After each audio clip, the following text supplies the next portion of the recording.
Nabi Yakub punya anak jumlahnya 12. Salah satunya bernama Yusuf.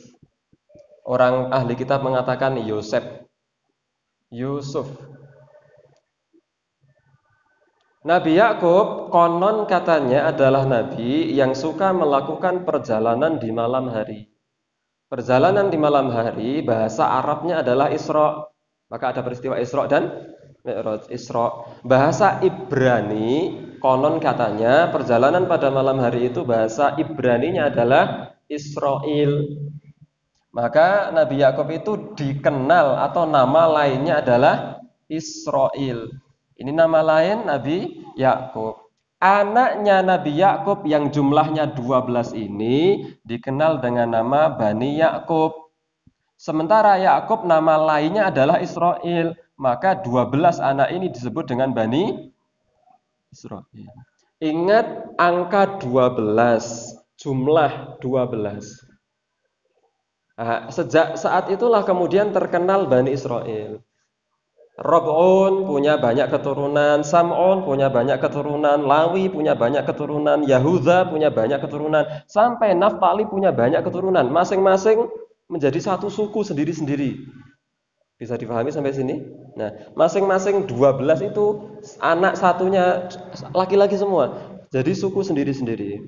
Singkat cerita ada kisah di mana Yusuf dibuang di sumur, kemudian ditemukan oleh seseorang dijual ke raja mana? Mesir. Baliklah malih teng Mesir. Nah, kita langsung skip ceritanya sampai akhirnya Nabi Yusuf diangkat menjadi bendaharawan Mesir. Yang singkat ceritanya semua 11 anaknya Yakub ini dari Palestina akhirnya semuanya hijrah ke Mesir bersama Yakub. Disitulah mereka diangkat derajatnya setinggi-tingginya oleh orang-orang Mesir. Karena di sana ada Yusuf yang menurut mereka menyelamatkan kehidupan mereka. Ceritanya tentang menafsirkan mimpi ini kok. Kemudian solusi-solusi ceritanya terkenal. Nabi Yusuf menakwilkan mimpi raja, memberikan solusi, tanam pohon dan seterusnya 7 tahun disimpan dan seterusnya itu. Nah, Yusuf menjadi bendaharawan Mesir, maka semua anaknya, semua saudara-saudaranya diangkat. Mereka semua meninggal dunia, masih menghormati mereka, Bani Israel. Sementara ini orang-orang Mesir, Koptik, Kipti, bangsa Mesir. Nah, cucu mereka meneruskan sukunya berkembang biak. Lama-lama orang Mesir sudah tidak simpati lagi kepada Bani Israel. Akhirnya diintimidasi, dikucilkan, dipinggirkan, disingkirkan. Bertahun-tahun, ratusan tahun diintimidasi. Pada saat terpuruk itulah Allah mengutus Nabi Musa. Dan itu jaraknya lebih dari 500 tahun sejak Nabi Yusuf. Allah mengutus Nabi Musa untuk apa? Membela Bani Israel dari kekejaman orang-orang Mesir. Sejak zaman dulu itu Bani Israel itu diintimidasi. Nah, akhirnya Allah mengutus Nabi Musa membela Bani Israel. Nah, kita mulai bagaimana kemudian Bani Israel banyak melanggar larangan-larangan Allah padahal sudah diselamatkan. Singkat cerita, orang Mesir ketika itu dipimpin oleh Fir'aun. Nah, kemudian orang Bani Israel dipimpin oleh Nabi Musa. Nabi Musa adalah nabi nomor 2 setelah Nabi Muhammad yang mukjizatnya paling banyak. Allah berfirman, "Walaqad ataina Musa tis'a ayatin bayyinat." Dan kami berikan kepada Nabi Musa 9 mukjizat. Darah. Jadi sungai mengalir darah di sungai orang-orang Mesir. Sementara sungainya Bani Israel air tawar. Kemudian ada angin besar yang merusak tanaman orang-orang Mesir. Tanamannya Bani Israel aman. Allah kirim kodok kepada orang Mesir yang sampai para ahli sejarah mengatakan seandainya mulut orang Mesir membuka, pasti akan langsung dimasuki oleh kodok. Saking banyaknya kodok. Dan masih banyak lagi mukjizat. Tongkat berubah jadi ular, tongkat membelah laut, tongkat membelah batu, keluar mata air. Banyak sekali mukjizat demi membela Bani Israel ketika itu. Makanya Allah Subhanahu wa taala kemudian berfirman, "Ya Bani Israil, adhkuru ni'mati allati an'amtu 'alaikum wa anni faddaltukum 'alal alamin." Ingatlah atas semua nikmatku yang aku berikan kepadamu dan sesungguhnya aku melebihkan kamu di atas seluruh alam ketika itu, zaman itu. Nah, singkat cerita, kemudian kewalahan menghadapi Fir'aun dengan bala tentaranya yang luar biasa, Nabi Musa mengajak Bani Israel untuk meninggalkan Mesir, tinggalkan Mesir, hijrah. Sampai di pinggir laut dikejar-kejar, mulailah ngeyelnya nampak. Ketika terintimidasi itu minta ampun, ketika diintimidasi minta perlindungan, ketika diintimidasi pokoknya nelongso. Tapi kalau sudah rodo-rodo nyaman, mulai ketok sejak zaman dulu. Maka ketika sudah mulai dibawa oleh Nabi Musa, dijanjikan kemenangan, maka sampai di tepi pantai. Maka akhirnya kemudian dijelaskan oleh Allah Subhanahu wa taala, falamma tara al-jam'an, ketika dua-duanya berhadap-hadapan, Nabi Musa beserta Bani Israel, Fir'aun dan bala tentaranya, maka orang-orang Bani Israel ngeyel yang pertama. Mereka mengatakan, "Ya Musa, inna lamudrakun, kita akan ketangkap." Janji Allah mana? Janji Allah. Katanya mau ditolong, ini kita akan ketangkap. Tidak percaya sama janji Allah. Kata Nabi Musa bahwa Allah bersamaku dan pasti akan menolongku. Maka fa'auhayna ila Musa an yadrib bi'asakal bahr. Maka Allah perintahkan kepada Nabi Musa untuk memukul laut dengan tongkat. Seperti apa? Allah alam. Pokoknya dipukul. Maka menjadi jalan. Para mufasir mengatakan jalannya ada 12. Bukan satu, kata setting film. Tapi jalannya ada 12. Kenapa 12? Sifat Bani Israel serakah. Kalau hanya satu, rebutan. Maka harus 12. Karena ada 12 suku. Dan para mufasir mengatakan antara satu jalan dengan jalan yang lain ada tembok. Temboknya terbuat dari air. Yang airnya bolong-bolong. Sehingga bisa melihat, sukunya dia sudah sampai sana. Terus sampai di ini laut, ini Mesir, ini daerah sana, tepian sana. Sampai di sini Nabi Musa bin Israel, Fir'aun sama bala tentaranya sampai di sini. Nabi Musa ingin memukulkan tongkatnya lagi. Nangkep. Jangan, ditahan oleh Allah Subhanahu wa taala. Kemudian Allah akan memperlihatkan bagaimana Allah menghancurkan Fir'aun di depan matanya Bani Israel. Biar Bani Israel itu tahu kalau Allah itu menolong. Maka ini kalau Bapak Ibu baca tafsir ada dialog menarik. Fir'aun itu bilang, "Wahai pasukan, masuk, kejar." Ini masih jalan. Kata pengikutnya, "Ya Fir'aun, anta Rabb, engkau kan Tuhan. Masuk dulu." Tentaranya. Maka Fir'aun itu tahu ini bisa tenggelam, tapi karena sombongnya tidak mau direndahkan, gengsi, masuk. Sampai di tengah laut, balik kanan. Kata Fir'aun kepada bala tentaranya, "Lihat, lautan tunduk kepadaku."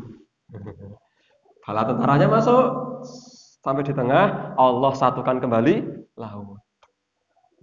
Mati Fir'aun sama bala tentaranya di laut merah timrik ini.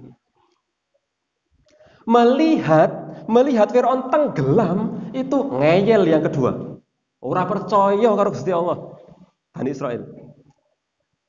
Maka kemudian Bani Israel mengatakan, "Wahai Musa, jangan-jangan Fir'aun masih hidup di laut." renang, ketemu kalih Nyi Roro Kidul. Misalnya, jangan-jangan masih hidup. Maka Allah sampai berfirman, al-yauma nunajjika bibadanika litakuna liman khalfaka ayah. Pada hari ini aku selamatkan jasadnya Fir'aun, tapi mati. Maka ada air yang membawa jasadnya Fir'aun ke pantai. Baru orang Bani Israel mengatakan, oh pancen wis mati. Ngeyelnya Bani Israel. Maka Nabi Musa membawa Bani Israel kemana? Ke Palestina, kota nenek moyangnya, ke Palestina. Maka bawa ke sana, ternyata di dalam kota Bani Israel ketika itu sudah ratusan tahun itu sudah dihuni oleh orang lain, yang orang itu kuat-kuat. Maka kemudian Nabi Musa berkata kepada Bani Israel, ya qaumi udkhulul ardhal muqaddasah, masuklah ke bumi yang disucikan itu, ke Baitul Maqdis, masuk. Allati kataballahu lakum, yang sudah Allah perintahkan kepada kalian. Wala tartaddu ala adbarikum, jangan kamu mundur, maju. Kata Bani Israel, ngeyel yang ketiga. Apa kata Bani Israel? Ya Musa, inna fiha qauman jabbarin, di dalamnya ada orang-orang yang kasar, yang kuat, yang perusak. Saya tidak mau masuk. Loh, orang Bani Israel itu harus masuk untuk berjihad melawan orang-orang yang tinggal di Palestina ketika itu, para perusak ketika itu, orang-orang yang kuat, orang-orang yang suka merusak. Wa inna lan nadkhulaha hatta yakhruju minha, kami tidak mau masuk sebelum mereka keluar. Ya mereka tidak mau keluar, wong itu tempat mereka. Fa yakhruju minha fa inna dakhilun, kalau mereka sudah keluar baru kita masuk. Masih ada waktu? Teruskan ya. Maka kemudian ada dua orang yang berkata, sebagian mufassir mengatakan salah satunya adalah Yusha bin Nun, muridnya Nabi Musa yang kelak akan menjadi nabi, tetapi tidak disebutkan dalam 25 nabi dan rasul. Udkhulu alaihimul bab, masuklah ke Baitul Maqdis, ke pintu Baitul Maqdis. Fa idza dakhaltumuhu fa innakum ghalibun, kalau kamu masuk pasti Allah akan memberikan kemenangan. Dijanji sama Allah. Kalau mau masuk pasti menang. Jawaban Bani Israel apa? Oke, masuk. Enggak. Bani Israel kemudian mengatakan, ya Musa, inna lan nadkhulaha abadan madamu fiha, kami tidak akan pernah mau masuk ke Palestina sebelum orang-orangnya keluar. Fadhhab anta wa rabbuka faqatila inna hahuna qaidun. Kalau kamu mau masuk, kalau kamu mau perang, idhab anta wa rabbuka, pergi saja kamu ngajak Tuhanmu masuk Palestina. Kamu sama Tuhanmu masuk Palestina. Faqatila, kalian berdua perang sendiri. Inna hahuna qaidun, kami di sini tak qaidun, tak duduk-duduk saja. Orang ece, nek enten kados niku rasane pripun? Kaya jan arek tak antemi. Ono, nek arek pancen arek jihad, nek pancen Gusti Allah perintah jihad, ya wis kono sampeyan wae karo Gusti Allah jihad bareng wong loro. Aku nak kene tak jagong. Nek wis menang, tak mlebu. Bani Israil pil mbiyen wonten.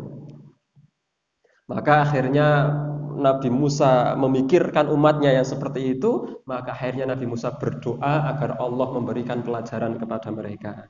Akhirnya mereka kemudian terpisah, tersesat di sebuah tempat yang sering dikatakan sebagai padang teh. Maka mereka tersesat, fa innaha muharramatun alaihim arba'ina sanah yatihuna fil ard, maka Bani Israel tidak pernah bisa masuk Baitul Maqdis selama 40 tahun, tidak bisa menjamah Baitul Maqdis, tersesat di sebuah tempat yang kalau ke timur jedule mriku malih. Ini namung muter-muter teng padang pasir, muter-muter ke utara jedule, kok di sini lagi selama 40 tahun. Di waktu yang seperti itu mereka merasa kehausan. Maka mereka minta kepada Musa, ya Musa, mbok kamu doa sama Tuhanmu. Ini mintanya nggak baik-baik. Wahai Musa, tolong. Mboten. Ya Musa, mbok kamu doa sama Tuhanmu. Katanya kamu punya Tuhan. Mbok doa sama Tuhanmu agar Tuhanmu ngasih kita minum. Kita haus. Allah perintahkan kepada Nabi Musa. Ini Allah masih berbuat baik kepada Bani Israel ketika itu. Nah, sekarang nanti kita akan tahu bagaimana Allah kepada Bani Israel. Fakul nadrib bi'asakal hajar. Maka kami perintahkan kepada Nabi Musa untuk memukul batu dengan tongkat. Fan fajarat min husnata asyrata aina. Maka dari batu itu memancar 12 mata air, kata Allah. Kenapa 12? Suku 12. Kalau tidak 12, apa yang terjadi? Rebutan. Karena sifat serakahnya Bani Israel. Maka akhirnya memancar air, mereka minum dengan segernya, wah enak-enak. Seperti itu, mboten bersyukur. Alhamdulillah, alhamdulillah. Langsung Musa, kami lapar. Mbok kamu minta sama Tuhanmu agar Tuhanmu memberi kita makan. Apa kata Allah? Wa anzalna 'alaikumul manna wassalwa. Ora baen-baen niku. Langsung Allah beri makan berupa manna dan salwa yang langsung dari surga diturunkan ke bumi, langsung bisa dipetik di pohon, langsung matang. Teko jedul, ambil. Salwa itu burung, yang burung itu langsung bisa ditangkap dengan tangan mereka. Tek tek. Lezat, makanan terlezat yang pernah ada dari surga. Maka kata orang-orang IPA, tapi ini jangan dijadikan sebagai keyakinan, ini namun guyonan. Kata orang-orang ahli IPA, biologi, kenapa Bani Israel itu cerdas? Karena dulu makanannya adalah daging dari surga, nutrisinya tinggi. Kata ahli biologi, ini tidak jadi keyakinan, itu hanya bener mboten nggih mboten ngertos. Maka akhirnya mana salwa setiap hari enak-enak. Diwai enak niku mboten alhamdulillah, malah bilang apa? Ya Musa, lan nasbiru ala ta'amin wahid. Musa, mana salwa, lan nasbir ala ta'amin wahid. Kami enggak sabar kalau cuma mana salwa. Mbok yo liyane. Sudah diberi makanan terenak malah minta lain. Apa yang diminta? Fad'ulana rabbaka. Mbok kamu itu doa sama Tuhanmu. Yukhrij lana mimma tumbitul ardu min bakliha wa kisaiha wa fumiha wa adasiha wa basoliha. Mbok yo ada kecambah, bawang, timun. Lah wong makanan dari surga malah minta ibarate diwai inu-inu malah njaluk telo. Niki bukan karena bodoh, karena ingin membangkang. Karena ngeyel. Sudah tahu tapi ngeyel. Orang kebenaran terus pokoknya. Maka Nabi Musa mengatakan, ihbitu misra fa inna lakum ma sa'altum. Nah, kalau cuma minta itu, ayo pergi ke Mesir banyak. Kalau cuma minta kayak gitu. Selesai, dapat makanan diganti dengan timun, selesai.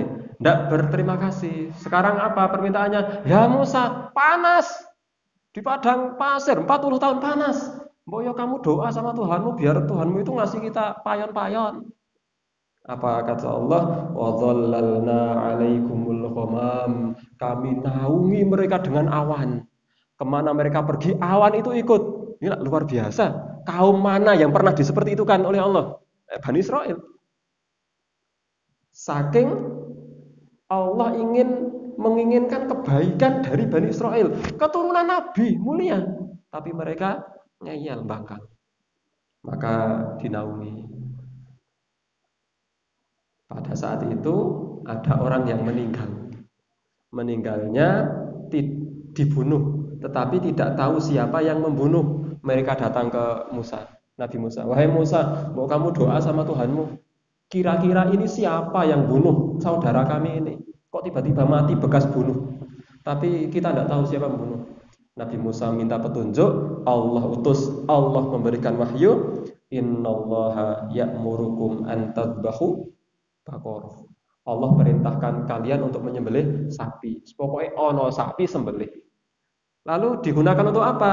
Tulangnya diambil, dipukulkan ke orang yang meninggal, maka orang itu nanti akan hidup dan mengatakan siapa yang membunuhnya, tetapi setelah itu akan langsung mati lagi. Pokoknya sapi. Maka Bani Israil mengatakan, ud'u lana rabbaka, tanya sama Tuhanmu, tanya. Yubayyin lana mahi, yang seperti apa. Terus malaunuha, warnanya seperti apa. Kemudian ditanya, sudah digunakan untuk membajak sawah atau belum? Akhirnya susah. Padahal harusnya sapi. Maka jangan seperti Bani Israil. Okay. Pengumuman diharapkan kepada semua RT pinten iki? RT pinten iki? 9 untuk rapat nanti malam di rumah Pak RT jam 7:30. Pokoknya teko rawuh berangkat, ampun, nggawa seragam apa ora? Nggawa. Seragame warna apa? Putih. Kathoke warna apa? Ireng. Nggawa kupluk napa mboten? Nggawa. Malah repot. Pokoke teko rawuh pun rampung. Protokol kesehatan apa mboten? Pokoknya tidak ada apa-apa kecuali datang. Kalau ditanya, jawab, tanya, jawab malah semakin menyusahkan. Maka Allah berfirman, la tas'alu an asya'a in tubda lakum tasukum. Jangan kamu bertanya tentang suatu hal yang kalau dijelaskan akan membuat susah. Ini kata Allah. Maka akhirnya mereka menemukan sapinya. Selesai. Sudah semua kenikmatan diterima, maka sekarang terakhir kali Nabi Musa perintah, sekarang imanlah kalian sama Allah. Apa jawaban Bani Israil? Lan nu'mina laka hatta narallaha jahrah. Musa, kami tidak akan pernah mau beriman sama kamu. Kami tidak akan pernah mau mengikuti kamu sebelum kami melihat dengan mata kepala kami Allah itu seperti apa. Lah ngeyel nih. Maka kemudian Allah Subhanahu wa taala kirimkan kilat menyambar mereka, pingsan. Semuanya mati, pingsan. Allah tidak membiarkan mereka seperti itu. Allah masih menginginkan kebaikan. Mereka keturunan para nabi. Maka kemudian summa ba'atsnakum min ba'di mautikum la'allakum tashkurun. Maka kami bangkitkan mereka dari wafatnya mereka agar mereka bersyukur. Bangkit, tidak bersyukur. Ternyata ketika bangkit 40 tahun selesai, Palestina sudah tidak ada penghuni. Maka disuruh masuk. Nggari masuk. Apakah mau? Allah Subhanahu wa taala perintahkan, udkhulu hadhil qaryah, masuklah ke kota ini, ke Baitul Maqdis. Fakulu minha haitsu syi'tum, makanlah di dalamnya terserah. Kurang baik apa Allah sama Bani Israil? Roghada wadkhulul baba sujada. Fakulu minha haitsu syi'tum roghada wadkhulul baba sujada. Masuklah ke Baitul Maqdis dengan sujada. Sujada para mufasir menafsirkan dengan rukuk. Terus masuk sambil rukuk. Terus ngenten. Masuk tapi sambil rukuk. Ibaratnya kados wong Jawa nika. Terus seperti sedang kula nuwun. Ini perintah Allah. Udkhulul baba sujada. Masuklah ke pintu Baitul Maqdis dengan sujada. Itu artinya sujud. Tetapi tidak mungkin masuk berangkang sujud. Para mufasir menjelaskan maknanya adalah rukuk. Wa qulu hittah, dan sambil mengatakan hittah. Hittah itu maknanya permintaan maaf. Kalau kita ya astaghfirullah, meminta ampun semua kepada Allah Subhanahu wa taala. Apakah mereka mau masuk? Mau masuk. Apakah mereka mau rukuk? Mau. Sekarang sudah mau. Ning rukuke mundur ke belakang. Bokongi Baitul Maqdis. Saking ngecenya. Pokoknya wogah nek kon karo Nabi Musa. Saking ngecenya mau ruku, tapi kalau sana Baitul Maqdis jadi niatnya ngece Baitul Maqdis dengan cara bokongi. Apakah mereka mau mengatakan hittah? Tidak, mereka rubah, ditambahin nun, hintoh. Sambil bokongi, ngeci sambil mengatakan hintoh, hintoh. Hintoh itu artinya gandum. Harusnya hittoh, ampunanmu ya Allah, ampunanmu ya Allah, ampunanmu ya Allah. Mereka malah mengatakan hinto hinto gandum ya Allah, nyuwun gandum. Maksudnya apa? Ngece. Itulah betapa ngeyelnya Bani Israil. Maka sampai hari ini kenapa kemudian sampai seperti itu pil biyen sifatnya ados ngonten sampai Allah memberikan stempel ghairil maghdub, bukan jalan orang-orang yang dimurkai. Siapa jalan orang-orang yang dimurkai? Yahudi. Karena mereka tahu benar dari Allah, mereka melihat semua tanda-tanda kekuasaan Allah, mukjizat-mukjizat yang luar biasa, tetapi mereka tidak pernah mau beriman kepada Allah Subhanahu wa taala. Mereka lah orang-orang Yahudi dari Bani Israel. Ditambah setelah bertahun-tahun di tahun Gajah, kurang lebih tahun 600 Masehi, ternyata ada nabi terakhir yang mereka tunggu-tunggu. Lah kok nabi terakhir berasal dari kalangan Bani Ismail? Malah nabi terakhir itu dari Bani Ismail, Nabi Muhammad Shallallahu Alaihi Wasallam. Sementara mereka keturunan Bani Israel. Mereka tahu siapa Ismail, anaknya Hajar. Siapa Hajar? Dulu pembantunya Saroh. Ha, kok kon melu keturunannya pembantu? Bahasanya kita hajotek ya. Ini Bani Israel, sombongnya Bani Israel. Apakah mereka tidak tahu Nabi Muhammad? Tahu banget. Apakah mereka tidak tahu Nabi Muhammad Nabi? Tahu banget. Mereka bahkan menunggu Nabi terakhir. Mereka kenal tanda-tandanya. Tetapi ternyata bukan keturunan Bani Israel, tetapi keturunan Bani Ismail. Sampai hari ini tidak mau beriman kepada Nabi Muhammad SAW, meskipun mereka tahu kebenarannya. Sebagai penutup, Bapak Ibu pernah dengar kisahnya orang-orang Yahudi mengadakan satu gerakan menanam pohon gharqad. Orang-orang Yahudi membuat gerakan menanam pohon gharqad. Kenapa? Karena mereka yakin pohon gharqad adalah pohon yang bisa digunakan untuk bersembunyi di akhir zaman ketika ada Nabi Isa dan Dajjal. Mereka tahu itu dari mana? Dari hadis Nabi. Mereka yakin betul itu akan terjadi. Maka mereka menyiapkan. Kenapa mereka tidak mau beriman? Ya sama. Karena mereka sudah sombong. Persis iblis. Apakah iblis itu tidak tahu Allah? Oh, tahu banget. Iblis itu kalau bersumpah atas nama siapa? Allah. Fabi'izzatika, kata iblis. Ya Allah, demi keagunganmu. Tapi apakah iblis kemudian mau beriman?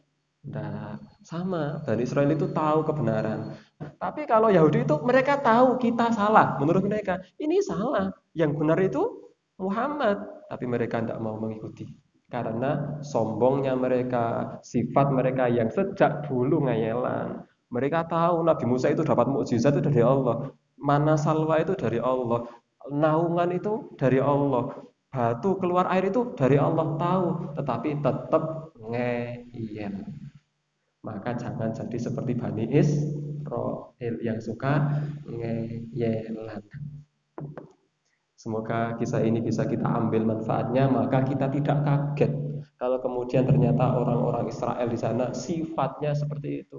Maka kita akan sering dapat kabar awal mula orang-orang Israel sampai di Palestina. Kenapa? Diusir oleh orang-orang Eropa, mengemis minta perlindungan ke rakyat Palestina. 1 tahun kemudian 1948 malah mulai berani menentang Palestina. Lama-lama menguasai, sampai hari ini malah full menguasai kecuali beberapa wilayah.